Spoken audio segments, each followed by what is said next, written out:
personally, I've been a server for only 2 years. I started in the restaurant business when I was 14, so since I'm 18, I've worked for 4 years. And I was a hostess before then. When I turned the age of 16, if that's a legal age, you have to become a server, because of course you can be dealing with hot things and it is potentially dangerous. Especially if you need to go back into the cook aisle, just in case, liability cases. But the average amount that I made hourly is $4.86 an hour. And then instead, the actual minimum wage in North Dakota is $7.25. So we are under that line of minimum wage. Legally, the company is supposed to pay you back if you don't make this certain minimum wage.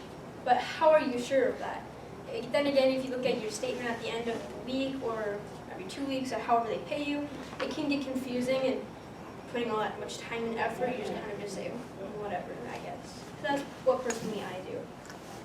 Then again, people really don't understand how to tip people. Like the average amount is like the number of people, so like say $1 per person. Unless you have like a big group, someone will just like throw like a 10 or it's something. That's what most people think, or they leave a certain percentage. Because if you just Google online, you can just be like, how much to tip? Like they're either going to give you a percentage, or how many people there are, or just even how well the waitress did. The definition of tipping is pretty much kind of like gratitude, but also like it's an emotional kind of thing as well, because it does improve the server. It can tell them whether they're doing a good job, a bad job, or they're just trying to be supportive, like, hey, we get it, you're busy, here you go. And then the tipping in the United States is way different from other countries, of course. Here, you can give it to the person, be like, oh, thank you, you give me $10, and you are the only person eating. But then again, you do it into some different country, and they think it's an insult, and they bash on you. And then, the certain percentage, what percentage do you guys usually tip around? 20? That is actually the exact amount you're supposed to tip, but lately people have been only like doing 10%. If you go to Olive Garden, they do a certain percentage. If you just scroll, it does that for you. Or then you make it an even number. The cash or credit, that's the big difference. Cash, like, we're supposed to put it into the till and say, yeah, I need this much money in tips so you can tax me on that.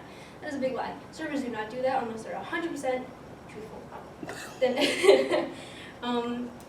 credit goes automatically to your taxes, and it can be like the difference between whether to pay like taxes or not. Of course, another number of like guests and how well the servers did.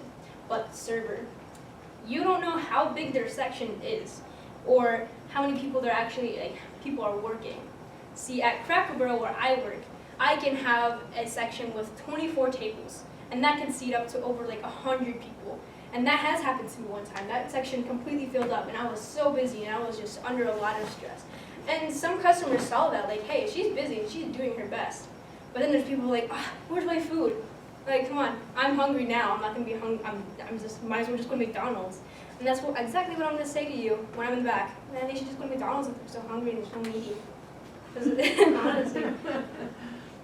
And so just looking out like where the server's running to, like if they're running to a table all the way into the back, then they're running to the back because that table is so needy. Just keep an eye out, because that's just kind of what they're looking for in tipping as well. Since I am a server, I wasn't into my own personal beliefs on what I did on tipping, because that kind of seems like a one-sided story. So I asked someone else that I worked with, and her name is Kayla. And I worked with her for 1 year, because I've only been at Cracker Barrel for a year. And I asked her some basic questions, and the first question was, how much do you make on a good or bad day? Then again, servers don't know, because holidays coming up, people are like, no, the money's mine, I gotta buy presents. Or they'll just be like, happy holidays, here's a $50 thing, and our bill was only $10. So you never know what you're really gonna get. Then again, on super slow days when there's a blizzard, I'm pretty sure like she's gone home with $10, and then the manager's like, you know what, go home. It's not worth it. And then the next question was, how does not making your goal hurt you financially? Financially, it hurts so bad. am a server at Cracker Barrel, I'm a hostess at Kroll's, and I just started a job at Sam's Club. I have 3 jobs, and the one at Cracker Barrel, I love that job so much. I love the people, who I work with, just everything about it. But financially, it hurts you really bad, especially if you're paying for college, car loans, phone bill. It hurts, especially the servers that have kids even. Like, my goal is $100 to buy my kids this gift, but you only make like $10. So it does hurt you really bad. Of course, I did hit on the other job thing. And then the stress and the depression of a server. It is stressful because, sort of say, you can, it is, trying to get at this, like, stress. It's a high-paced job. It's kind of like working at McDonald's, sort of say. Once again, it is fast, fast, fast. You're trying to get this done, and this done. But then again, well, I mean, I can't undercook your fries, or then you're just going to complain even more. You can just throw it away anyways. So what's the point? That causes stress. And then a person being so negative to a server saying, oh, this was terrible, you suck at your job, everything that you did was completely wrong. I have had that happen, and you know what, I cried. I went to the back and I cried, and I was like, whatever, I'm not going to see him again. And I saw him again, and he was really nice, but I still hate him. And then, in the conclusion of what I'm trying to get at here is that tipping servers a certain amount is helpful and is going to hurt them if you don't tip. It does show positives and negatives. Yes, I get it. Some people go out to eat and I'm like, oh, I only brought this much amount of money. But communication is key with servers as well. Just be like, I wish I could give you more, but I left the other cash or my card somewhere else, and I just don't have that kind of money right now. Just talking and communicating with them is really nice. And then also leaving a tip that is surplus the amount that you should. That makes you happy. One time, a server named Sammy got a $100 tip from a 2-top table. She cried and she was so happy, and it made me so happy because that happened to her.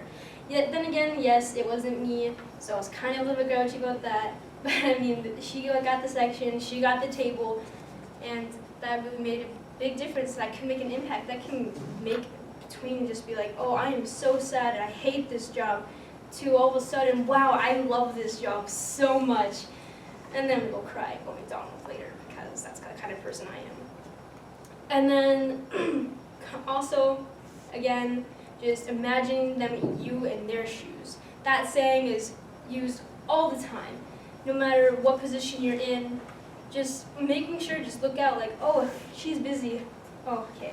Ask a different server. Oh, you just see them standing there, ask them for help and not just trying to track down your server. Like, hey, where's this? And ask this person that's not as busy and be like, can you grab me this? My server's busy and whatnot. It does make a small and big difference. It doesn't matter, but it does matter on the person. And you're showing others. Like, see that me and Rex are eating out. Rex leaves $5, and I'm like, why are you leaving so much money? Might as well just give her 2 because she didn't do it all that great. And Rex could say, hey, she did her best. She was busy and she was on top of it as well as she can be. That's how you show other people. And also saying, hey, just use a percentage, or just, I got it, leave the tip. Because it does make a difference emotionally, it impacts the person. So tipping is a good thing. It may suck, being like, oh, I want to, even though they're working to make that extra money, because they're only making $4.86 per hour. And then you only have one table, and you get a dollar bill. You're getting $5.86 right then and there. And you're just standing there. Oh, they can be cleaning, or they can be doing something else. Why would I want to clean for $4.86 and get on a step ladder trying to wash the ceilings off when I feel like, oh, I'm just going to fall on workers' comp right there? No. I would not want to do that at all. And so tipping does help. Personally, from my experience and others' experience, it helps.